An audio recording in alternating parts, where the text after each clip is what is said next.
বিসমিল্লাহির রহমানির রহিম।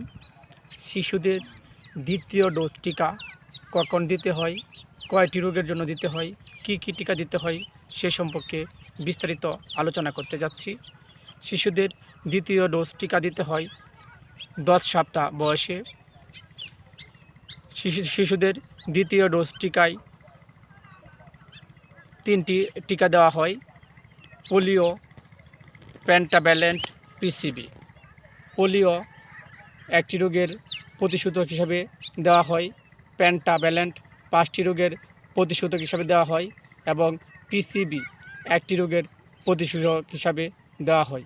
তাই আপনারা অবহেলা না করে নির্দিষ্ট সময়ে শিশুকে টিকা দিন, রোগ প্রতিরোধ থেকে রক্ষা করুন।